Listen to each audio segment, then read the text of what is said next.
नमस्कार दोस्तों, मैं राव जितेंद्र हरियाणा से आपका हमारी नई वीडियो में स्वागत है।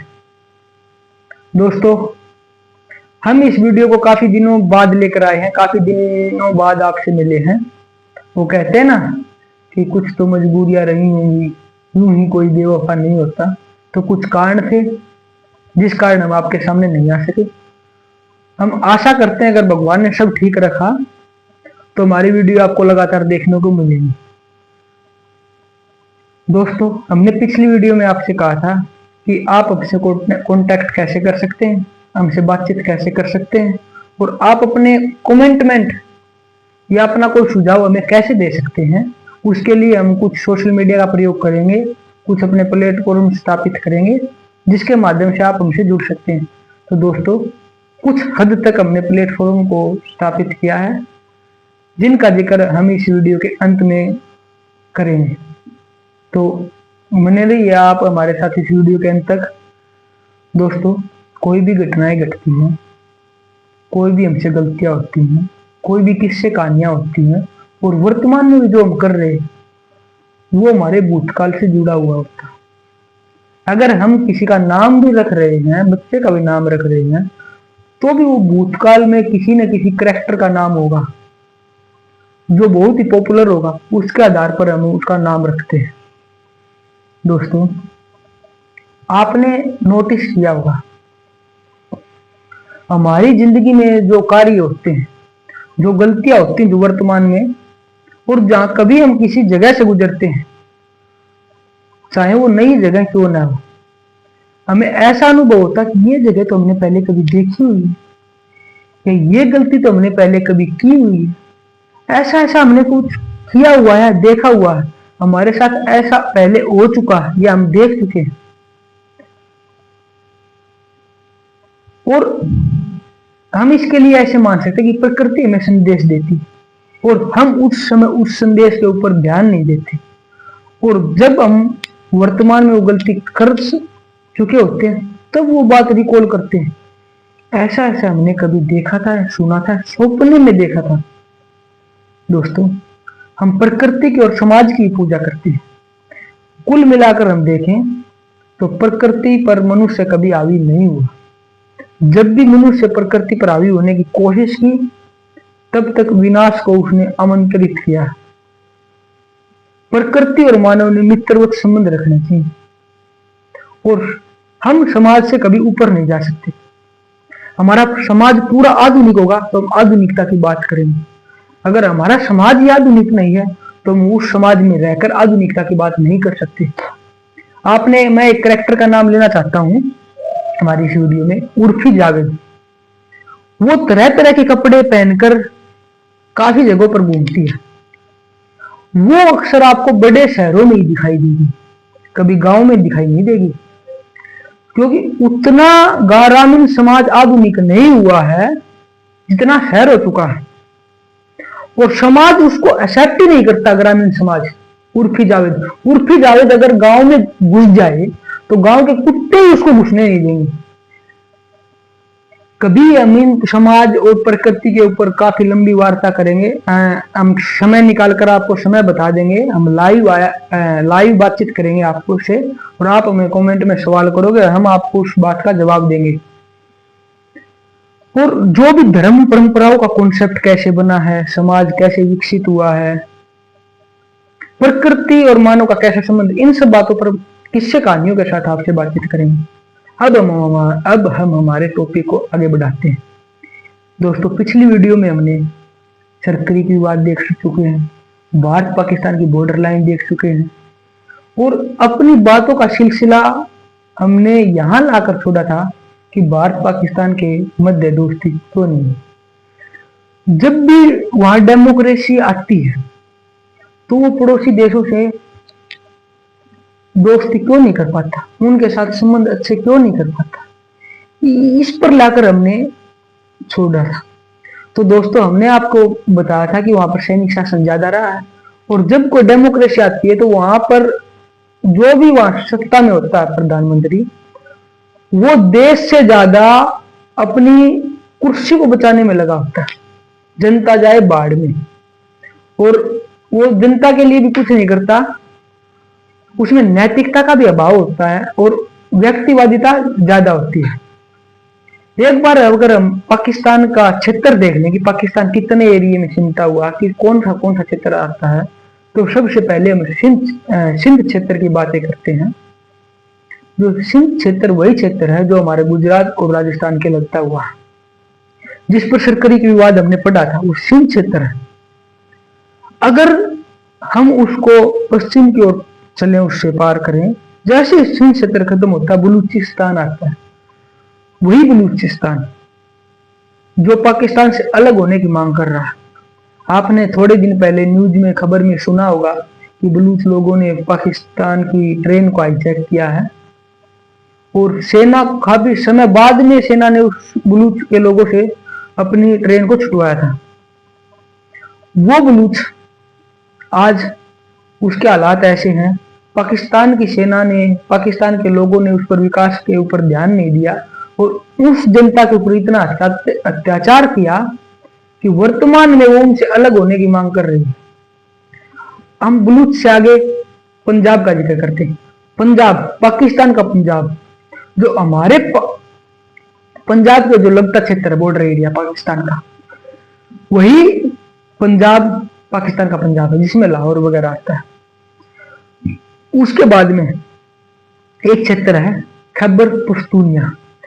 खैबर पख्तूनिया वही जो हमारे पीओके वाले क्षेत्र को टच करता है और ऊपर अफगानिस्तान वाले हिस्से को टच करता है। उस क्षेत्र को खैबर पख्तूनिया कहते हैं। दोस्तों, पाकिस्तान सिर्फ इसी हिस्से को सिमट कर रह गया। अब हमने कश्मीर को बोला, हमारे जम्मू कश्मीर का खैबर पख्तूनिया का हिस्सा छूटता, हमने ऐसे बोला है, तो हमने इसमें पीओके को अपने अंदर लिया, क्योंकि पीओके हमारा, पाकिस्तान उसको कुछ मांगता ही नहीं, तो हम क्यों पाकिस्तान का पीओके बोले? हमारा कश्मीर है, उस हिस्से का जिक्र किया है। बस इतने हिस्से में ही पाकिस्तान सिमट कर रह गया है। अगर हम अब पाकिस्तान की डेमोक्रेसी और सैनिक शासन पर नजर डालें, तो हम राजनीतिक व्यवस्था के बारे में आपको बताएं तो 14 अगस्त 1947 को पाकिस्तान भारत से अलग होकर एक नया देश बना था। पाकिस्तान ने अपने आप को मुस्लिम देश घोषित किया और इसके प्रधानमंत्री बने मोहम्मद अली जिन्ना। दोस्तों, इसके राजनीतिक व्यवस्था पर हम नजर डाल रहे हैं तो 1947 से 1958 तक पाकिस्तान में डेमोक्रेसी चली। 1958 में आकर अयूब खान ने तख्ता पलट कर दिया, मतलब सैनिक शासन ला दिया, और 1958 से लेकर 1973 तक फिर सैनिक शासन चला। कारणवशों 1973 में डेमोक्रेसी बहाल हुई और 1977 तक डेमोक्रेसी चली। कितने साल आप देख सकते हो। 1977 में फिर सैनिक शासन आ गया और 1985 तक सैनिक शासन रहा। 1985 से 1999 तक फिर डेमोक्रेसी चली। 1999 में परवर मुजफ्फर ने तख्ता पलट कर दिया। 2001 में फिर डेमोक्रेसी बहाल हुई और 2001 से वर्तमान तक डेमोक्रेसी चल रही है।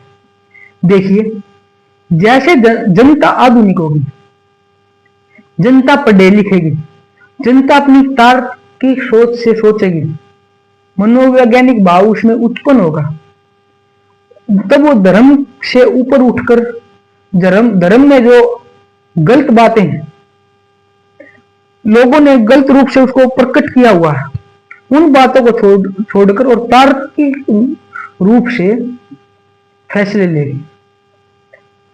अब आप देख सकते हो कि कितने समय तक पाकिस्तान में सैनिक शासन है। देखो, पाकिस्तान का 1947 में जन्म हुआ था, जबकि वहीं भारत 1947 में अंग्रेजी हुकूमत से आजाद हुआ था। जन्म होने में और आजादी में फर्क है। भारत प्राचीन समय से चला आ रहा है, प्राचीन देश भारतवर्ष, और पाकिस्तान आजाद हुआ, जन्म हुआ पाकिस्तान का, नया नया बच्चा हो। वहीं पर पाकिस्तान में डेमोक्रेसी का क्या हालात हुई, दोनों एक साथ ही तो हुए हैं, लोग तो वही थे, लेकिन संचालन का आप रूप देखिए कैसा है। जबकि भारतीय प्रशासकों ने, संविधान को निर्मित करने वाले संविधान सभा ने 2 साल 11 महीने 18 दिन में ऐसे संविधान का निर्माण कर दिया, ऐसी व्यवस्था का निर्माण कर दिया जो वर्तमान में बहुत अच्छी चली आ रही है, कभी कोई गड़बड़ नहीं हुई और भविष्य में भी बहुत अच्छी चलेगी। हम समाज के साथ सह अस्तित्व बनाकर चलते हैं।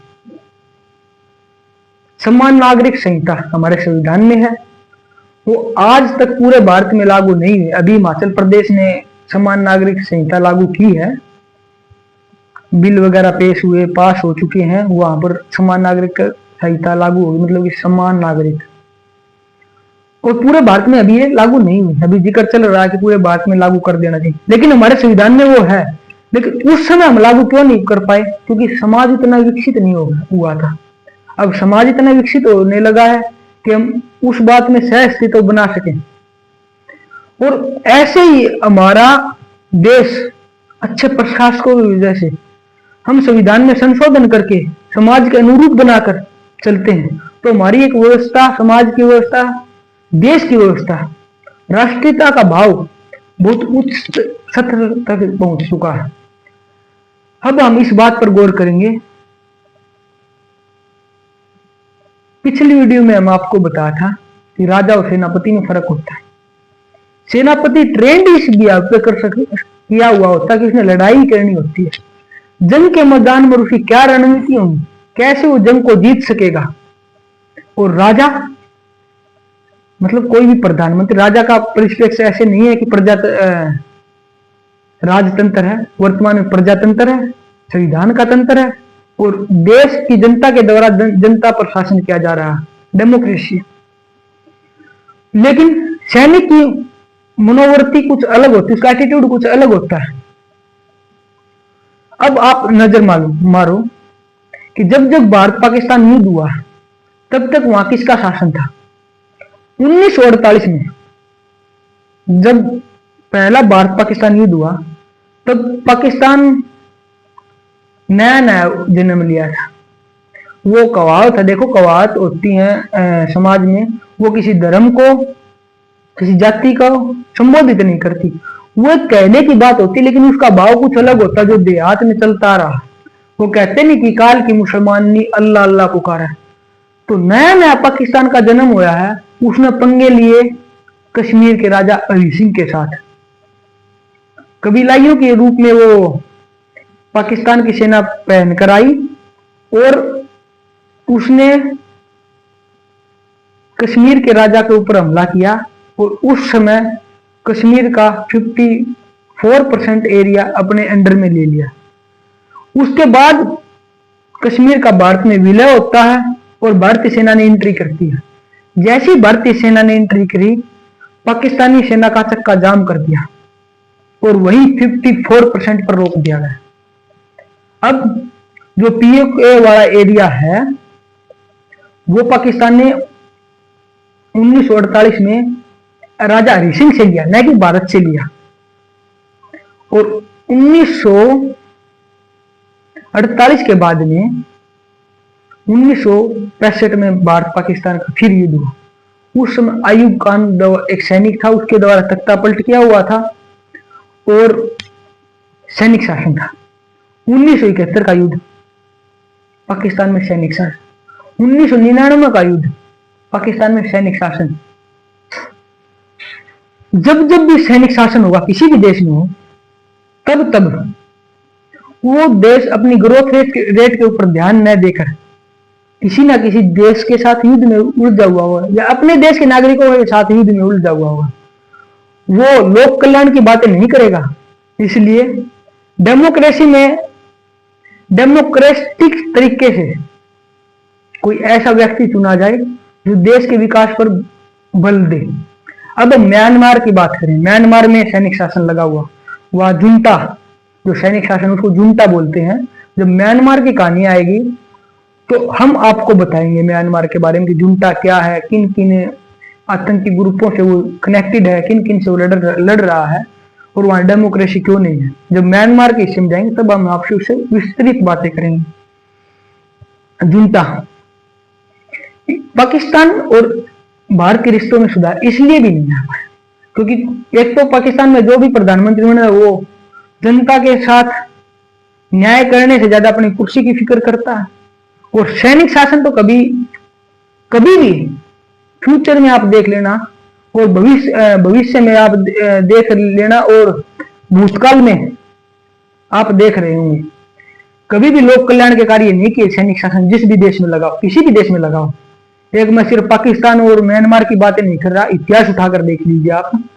और रिश्ते चाहे देश के हों, निजी हों, पारिवारिक हों, उनमें निकटता तभी आएगी जब सुचारू रूप से लगातार बातचीत होती रहे, और हम उनको बताएं कि देखिए ये समस्या है, और समस्या के साथ अपना समाधान भी प्रस्तुत करें। अच्छा, आपने रिश्तों की बात आ गई तो हम थोड़ी देर रिश्तों के ऊपर बातें करते हैं।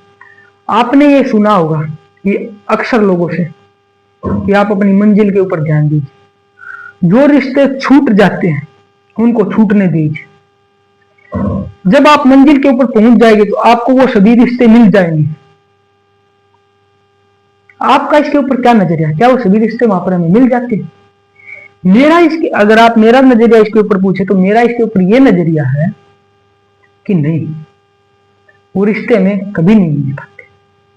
हमें खुशी होती है कि हम मंजिल के ऊपर पहुंचे, हमने वो पा लिया जो जिंदगी में चाहा था, लेकिन जो रिश्तों को हम छोड़ चुके हैं, जो रिश्ते में छोड़ चुके हैं उस दौरान, वो कभी नहीं मिल सकते। इंसान मिल सकते। इस परिप्रेक्ष्य में मैं आपको एक उदाहरण देना चाहता हूं। हमारे भारतीय प्रधानमंत्री नरेंद्र मोदी जी का उनका एक इंटरव्यू चल रहा था, तो आप देखना उनका बहुत ही कम दोस्त है। आप ये अनुमान लगा नहीं सकते कि ये उनका दोस्त है, ये उनका रिश्तेदार है। उनकी लाइफ आप देखोगे बहुत सीमित, लिमिटेड टाइप में दिखेगी, और आज तक विपक्ष को भी कभी ये मुद्दा नहीं मिला कि इसका दोस्त है, इसने इसका काम करवा दिया। देखो, पूंजीपतियों के ऊपर उन्होंने आरोप लगाए हैं, अंबानी अडानी के ऊपर, उनका परिप्रेक्ष्य अलग है, क्राइटेरिया भी अलग है। कभी हम इसके बारे में वीडियो बनाएंगे। अगर कांग्रेस की सरकार होती, या कांग्रेस को भी छोड़ी किसी की भी सरकार होती, वो पूंजीपतियों के साथ अच्छे संबंध बनाकर चलती। ऐसा नहीं कि वो पूंजीपतियों के ऊपर बिल्कुल लगाम कस देती, उनका शोषण कर लेती, ऐसा कभी नहीं होता। तो हम उनके इंटरव्यू की बात कर रहे थे, तो इंटरव्यू में उन्होंने पत्रकार ने पूछा उनसे कि आप ये बताइए कि आपके दोस्त क्यों नहीं है?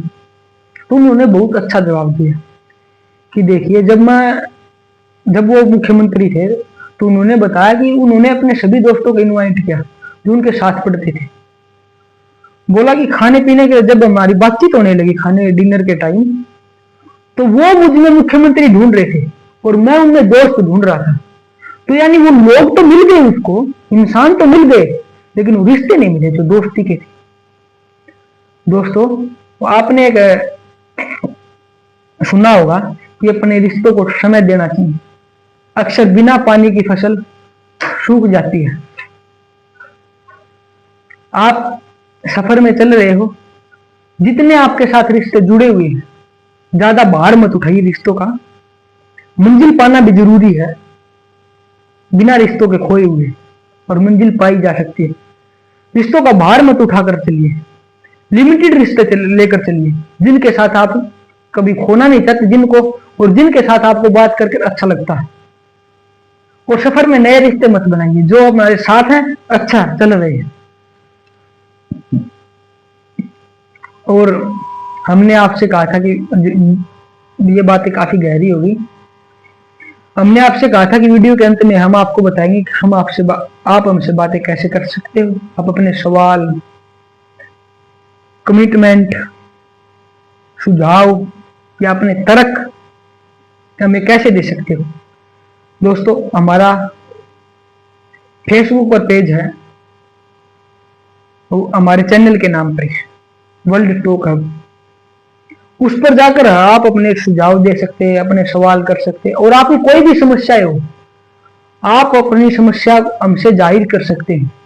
और हम उस समस्या का तार्किक तरीके से और पूरा गहनता से अध्ययन करके उस समस्या का निदान बताएंगे और उसके साथ हम भावात्मक रूप से भी जुड़ेंगे विश्लेषण करते हुए। ऐसा नहीं हुआ कि हम सिर्फ तर्क और तथ्यों की बातें करेंगे, आपको एक अच्छा सुझाव देंगे। उसके अलावा आप हमें मेल कर सकते हो।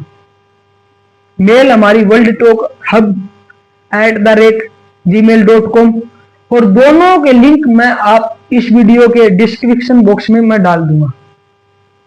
दोस्तों, इसी के साथ हम वीडियो को रोकते हैं, मिलते हैं अगली वीडियो में। तब तक के लिए जय हिंद, जय भारत, धन्यवाद।